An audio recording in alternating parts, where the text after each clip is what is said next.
आणि भर्तरीनाथाला वाट लावायला गेले होते म्हणतात. ओ गोरक्ष पुसे भरतरी ते की राजवैभव अत्याद्भुत, यात मानस जरी गुंडाळत असेल तरी मज सांग. आता गावाच्या बाहेर निघाल्यानंतर सुद्धा विक्रम राजा भर्तरीनाथाला गोरक्षनाथ विचारत होते, तुम्हाला माझ्या सोबत योग धर्म आचरावा वाटतो का हा राजधर्म तुम्हाला चांगला वाटतो? हे काय करा म्हणजे मला सविस्तर सांगा. अजूनही वेळ गेलेली नाही, कारण आपण राज्याच्या सीमेतच आहोत. अशा प्रकारचे गोरक्षनाथ भर्तरीनाथाला विचारू लागले म्हणतात. ऐसे ऐकोनी गोरक्ष वार्ता भर्तरी बोले प्रांजळ अर्धा, हे महाराजा वैभव न लगे चित्ता योगाचरू वाटत असे. अशा प्रकारे भर्तरीनाथाने उत्तर द्यायला सुरुवात केली आहे म्हणतात, हे गोरक्षनाथ म्हणजे मला आता राजवैभवामध्ये तीळ मात्र सुद्धा काय सुख वाटत नाही. योग धर्म हाच शाश्वत आहे असं वाटते. श्री गणेशाय नमः, श्री सरस्वती नमः, श्री गुरुयो नमो नमः. राजवैभव कनकामिनी वाटले निचव मनाहुनी, लक्ष लावणी श्री गुरुचरणी प्रचित्त घेवणी वही वाटला. अशा प्रकारे असणारे काय म्हणत होता भर्तरीनाथाला गोरक्षनाथाने विचारल्याच्या नंतर, ज्या योग धर्मामध्ये सुख आहे ते राजवैभवामध्ये सुख नाही, म्हणून मी आता तनमन धनानं काय झालेलं गुरुला शरण गेलेलो आहे आणि तनमन धनापासूनच तुमच्या सोबत येत आहे असं उत्तर गोरक्षनाथाला भर्तरीनाथ देऊ लागले म्हणतात. मग आपुली शैली शिंगी कथा झाला देता राया यशवंता, भिक्षा जोडी घेऊन हाता कुबडी फावडी ओपितसे. अशा प्रकारे असणारे म्हणजे गोरक्षनाथाने आपली आता काय ती साधना होती, शैली शिंगी सारंगी कंथा सगळी झोळी फावडी म्हणजे काय केलेलं आहे. भर्तरीनाथाच्या अंगावर सगळं वस्त्र ती आणि वैभव म्हणजे योग धर्माचं वैभव आता त्याला काय केलेलं आहे, बहाल केलेलं आहे असं सांगत आहे. ऐसिया सरस सरा जामे करून रायासी बोलता झाला वचन, वैभव मानसी व मना समान तरी प्रचित दाविका. अशा प्रकारे असणारे आता गोरक्षनाथ मच्छिंद्रनाथाला म्हणत होते, तुला जर हे वैभव कसं वाटत आहे, त्या वैभवाची तुला किळस येत आहे. ज्याप्रमाणे माणसाला उलटी झाल्याच्या नंतर त्याच्याकडे पाहवत नाही, त्याची किळस येते, तशा प्रकारे तुला जर याची किळस येत असेल तर त्याची आम्हाला काय कर म्हणजे आता प्रचिती दाखवायला सुरुवात कर असे भर्तरीनाथाला गोरक्षनाथ बोलू लागले. तरी संचरणी अंतपुरात कामिनी तुझ्या द्वादश शत, त्या परक्या मानवनी चित्तात भिक्षा मागोनी येई मन दृष्टी. अशा प्रकारे असणारे गोरक्षनाथ त्याला आज्ञा देऊ लागले, तू काय कर म्हणले आमच्या समोर जा, तुझ्या ज्या अंतपुरामध्ये 1200 स्त्रिया आहेत, 1200 राण्या आहेत, त्यांना जाऊन काय कर, जसं तू दुसऱ्याच्या घरी गेल्याच्या नंतर भिक्षा मागतोस तशा प्रकारची घरी जाऊन भिक्षा माग आणि आम्हाला ही प्रचिती दाखव असं गोरक्षनाथ भर्तरीनाथाला सांगू लागले. ऐसे ऐकोनी भर्तरीनाथ अवश्य म्हणे काय आहे यात, मग तैसाची उठोनी कृतांतवत अंतपुरात संचरला. हो म्हणले मी आता जातो आणि माझ्या पत्नीकडून भिक्षा मागून आणतो, याच्यामध्ये काय नवल आहे. अशा प्रकारे म्हणल्याच्या नंतर ताडकन उठला आणि काळासारखा आपल्या राजवाड्यामध्ये भिक्षा मागायला गेलेला आहे. आदेश लक्ष निरंजन शब्द गाजवी सवादपन, शिंगी सारंगी वाजवून स्त्रियाचे सदनी फिरत असे. अशा प्रकारे असणारे म्हणजे त्या राजमहालामध्ये गेला आणि ज्यांच्या त्यांच्या महालासमोर जाऊन तो कुबडी फावडी आपली शैली सारंगी ज्याप्रमाणे नाच वाजवत असतात आपल्या गलोगली, तशा प्रकारचे वाजवत आणि अलक्ष आदेश असं म्हणून भिक्षा मागत होता म्हणतात. तो ते आधीच स्त्री कटक बैसले होते करीत शोक, त्या उपरी पाहुणी रायाचे मुख आक्रदंती अट्टहासी. अशा प्रकारे असणाऱ्या त्या 1200 राण्या एकाच जागी म्हणजे राजाचे गुण आठवून रडत बसलेल्या होत्या आणि आता हे राजा तिथे गेल्याच्या नंतर त्या सगळ्या जणी त्या राजाच्या भोवताल गोळा झालेल्या आहेत असं सांगत आहे. एक धरणीवरी लोळती, एक कबीर केश तोडती, एक मृतिका मुखी घालिती, मस्तक आपटिती धरणीये. राजाला बघितल्याच्या नंतर याने नाटक करायला सुरुवात केली म्हणतात. कोणती जमिनीवर लोळत होती, कोणती आपले केस तोडत होती, कोणती माती तोंडात घालत होती. अशा प्रकारे त्यांनी सगळ्यांनी सोंगाला सुरुवात केलेली आहे असं सांगत आहे. वही आपटुनी कपाळ रुधिरे व्यक्त करीती बंबाळ, एक उभय असते वक्षस्थळ धबधबा पिटिती पै. आपले मस्तक जमिनीवर आपटीत होत्या, रक्त बंबाळ करीत होते कोणती आपल्या डोक्याचे केस तोडीत होती आणि कोणती रडत होती म्हणतात. अशा प्रकारे सगळ्यांची परिस्थिती दुःखदायक झाली होती. एक रडती एक पडती एक शोकी मूर्छित होती. परिचारिका धावनी हसती सावध करीती तया ते. कोणती उठत होती, कोणती बसत होती, कोणती रडत होती, कोणती पडत होती आणि कोणत्या म्हणतात त्यांना चक्कर येऊन पडत होत्या, मूर्छना येत होती आणि त्यांना सावरायला काय झाले आहे तिथे दाशी येऊन त्यांना उठवत होत्या म्हणतात, सावध करत होत्या. अशा प्रकारची परिस्थिती सगळ्या त्या 1200 स्त्रियांची झाली होती. एक मने या राया समान उपरीन देखो शत जन्म. आहारायाचे माईक धन मायेउनी आगळीक. अशा प्रकारे म्हणत होत्या आम्ही कितीही जन्म घेतले तरी असे पती आमच्या देहाला लाभणार नाहीत. यांचा किती प्रेमळपणाचा सहवास होता म्हणतात, यांचा किती सुंदर असा स्वभाव होता. अशा प्रकारचे राजाचे गुण आठवून त्या रडू लागल्या. एक म्हणती आहाराव कैसा मिटला मुचा भाव. आहा विधात्या मुचे दैव कैसे रेखिली निज भाळा. अशा प्रकारे असणाऱ्या त्या देवाला दोष देत होत्या. म्हणत होत्या ब्रह्मदेवाने आमचं दैव कसं लिहिलं म्हणत होत्या. अर्धवट सोडून आम्हाला आमचा पती जिवंत असतानाही जात आहे, आमचं दैव चांगलं नाही. अशा प्रकारच्या त्या बोलून रडू लागल्या म्हणतात. जे वसाला गी गाय एक घडीने टाकोनी जाय. त्याची नीती तो पतिराय होय माय आमुचा. ज्या प्रकारे म्हणतात वासराला सोडून गाय कशी क्षणभर सुद्धा दूर चरायला जात नाही, तशा प्रकारचे राजाने आमचं पालन केलं. पण आता एवढा निष्ठुर होऊन आम्हाला सोडून का जात आहे. अशा प्रकारच्या त्या अट्टहास करत होत्या. आगे स्नेह करून एक शयनी परम स्नेहाचे चांगुलपणी. किंचित कोमाईले पाहत वदनी अर्थ पुसे तयाचा. पुसे परिष्टार्थ समान राव पूर्ण करी स्नेह करुण. जैसी माया करी कन्ये कारण तैसा लढा पाळी तसी. ऐसी माया जयाचे चित्ती तो आता होवनी निष्ठुरमती. कैसा जातशी आद्रक्ष शिती आम्हा शव करुनिया. तरी आता अर्थहीन राया जाता दामुचे प्राण. आम्हा निरळवाणी करून आघोर राणी सोडीसी. ऐसे म्हणून आरंभळती उलटोनी मईवरती पडती. पुन्हा उठोनी रायासी पाहती दैन्यवाणी शरीरे. मग म्हणती हाजीराव मिरवत होतासी कैसा भाव. की महिला गी कामदेव अवतार दुसरा दिसतसे. आहा राजाचे वैभव वर्णन ठेंगना वाटत असे सहस्र नयन.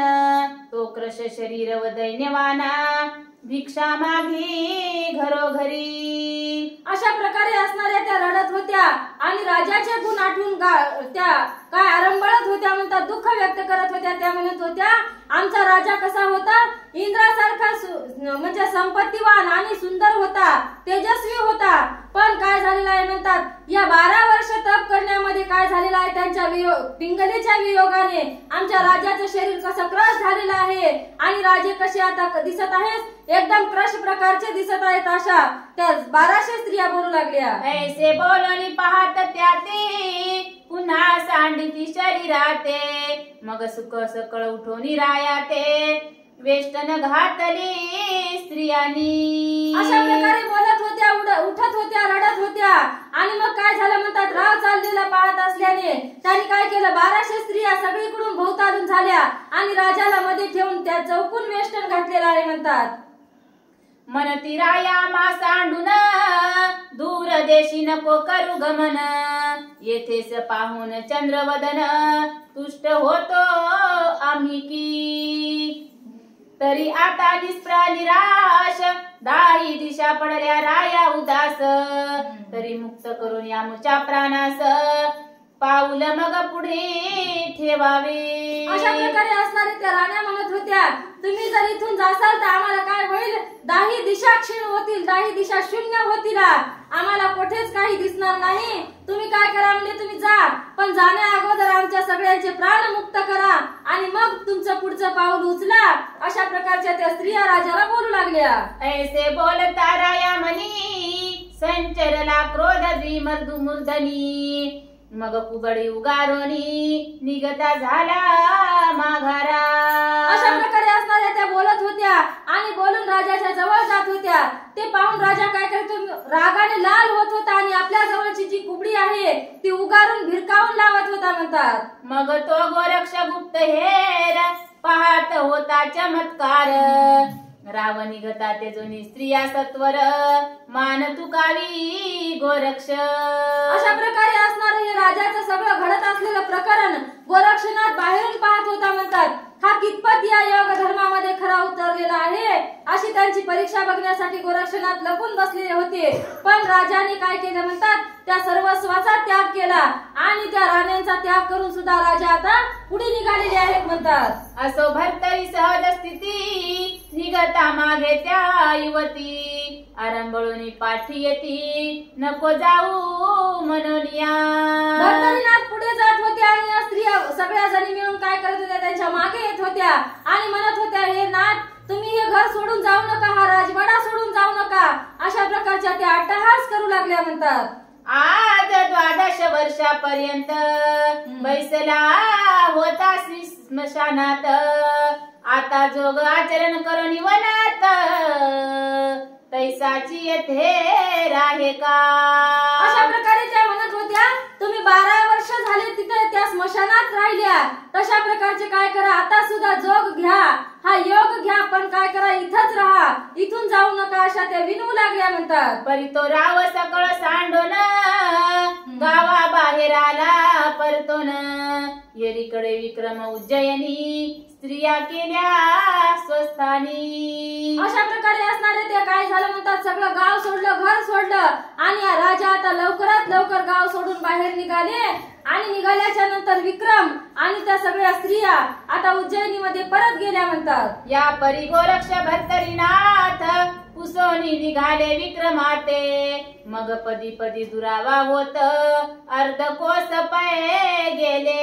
अशा प्रकारे असणारे गोरक्षनाथ आणि भर्तरीनाथ विक्रम राजाचा निरोप घेत होते आणि आता आम्ही इथे राहत नाही, आम्ही आमचं काय म्हणजे तीर्थयात्रेला जातो असं म्हणून काय झाले म्हणतात, गावाच्या बाहेर निघाले आणि एक अर्धा कोस लांब गेले म्हणतात. येरीकडे विक्रमपती परतोन आला असताना प्रती. परी अट्टहास पाहून यंतपुरा प्रती संचार करिता पै झाला. अशा प्रकारे असणारे गोरक्षनाथाचा आणि भर्तरीनाथाचा निरोप घेतला आणि तो आपल्या राजमहालाकडे वापस आल्याच्या नंतर ह्या 1200 स्त्रियांचा रडण्याचा आवाज त्यांच्या कानावर आल्याच्या नंतर विक्रम राजा आता इकडे आलेला आहे म्हणतात. मग माय बहिणी कन्या समान सकळा तो शविबोध करून. येरीकडे उभय जन मार्गा प्रती गमताती. जसं काय आपल्या माया बहिणीचं सांत्वन करतो तशा प्रकारचं या भर्तरीनाथाच्या राजाच्या राण्यांचं हे काय करत होते म्हणतात, समाधान करत होते आणि त्यांना सांत्वना देत होते. इकडे काय झालं म्हणतात, भर्तरीनाथ आणि गोरक्षनाथ आता खूप लांब गेल्याचं सांगत आहेत. परिक्रश शरीरी भर्तरीनाथ अशक्त पद ठेवी कंठेना पथ. मग व्यानास्त्र भस्मची मुठीत स्थापिता झाला गोरक्ष. 12 वर्ष पोटामध्ये अन्नाचा कणही नसल्यामुळे भर्तरीनाथाचं शरीर एकदम क्रश झालं होतं म्हणतात. खूप अशक्तपणा आला होता, आपल्या त्याच्या हाडाला त्याच्या त्वचा चिटकलेली होती. अशा परिस्थितीमध्ये त्याला चलणं होत नव्हतं. म्हणून त्या गोरक्षनाथाने व्यानास्त्राचा जप मंत्रांचा जप केला आणि भर्तरीनाथाच्या आणि आपल्या कपाळाला लावलेला आहे म्हणतात. मग ते भस्म चर्चिता भाळी झडवणी गेली अशक्त काजळी. मग क्षण पाठी लागता डोळी गिरनार पर्वती पोचला. अशा प्रकारे असणारे दोघांच्याही कपाळाला भस्म लावल्याच्या नंतर डोळ्याचं पात लवते न लवते तेवढ्या वेळामध्ये एका क्षणार्धामध्ये ते दोघही जण गिरनार पर्वतावर जाऊन पोहोचलेले आहे म्हणतात. हो जाता देखिया त्रिनंदन पायी लोटले उभय जन.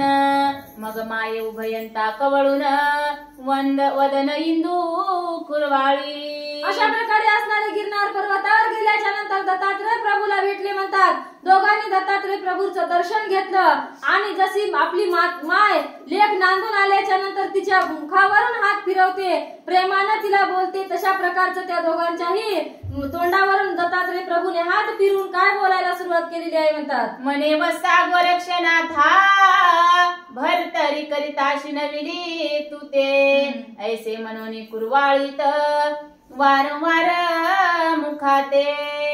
गोरक्षनाथाला दत्तात्रय प्रभू म्हणत होते, हे गोरक्षनाथा म्हणजे या भरतरीनाथाला या संसाराच्या गाडग्यातून बाहेर काढण्यासाठी तुला खूप श्रम लागले म्हणतात. तू काय केलेलं आहे, एवढं मोठं काम करून तू भरतरीनाथाला घेऊन माझ्याकडे आला आहेस, म्हणून त्याची स्तुती करून पुन्हा पुन्हा त्याच्या तोंडावरून आपला मायेचा हात फिरवत होते. त्याच प्रकरणी मोहस्थिती राया भरतरीचे संपादिती, म्हणे वसाश्रम बहुती आणि येथे मम वसे.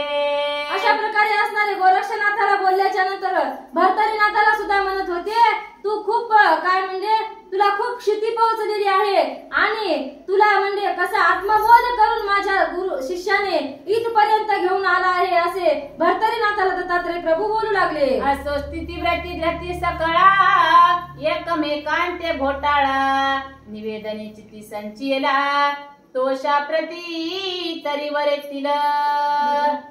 असो आता दुष्ट लक्षण पुढील अध्यायी सांगेल धुंडी नंदन, मालून हरी कृपे करुण संत गणी मिरवला. अशा प्रकारे असणारे म्हणजे आता पुढच्या अध्यायामध्ये यांची उर्वरित कथा होणार आहे आणि ती खूप रसाळ वाणीमध्ये आहे. अशा प्रकारचे मालू कवी सगळ्या श्रोत्यांना सांगू लागले म्हणतात. स्वस्ती श्री भक्ती कथा सार समंत गोरक्ष काव्य किमया गार, सदा परिसोत भाविक चतुर नवविशतिमाध्याय गोड हा. अध्याय 29 पूर्व्या 186. श्री कृष्णार्पणमस्तु शुभम भवतु श्रीरस्तु. नवनाथ महाराज की जय. घ्यायचं की झोपा येईल आता. घ्या घ्या घ्या 9:30 झाली, 9:30 झाली. घ्या 11:30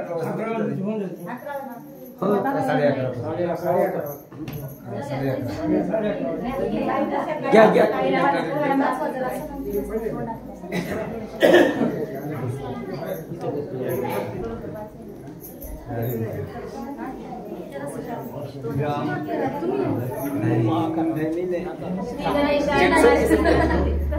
जंक्शन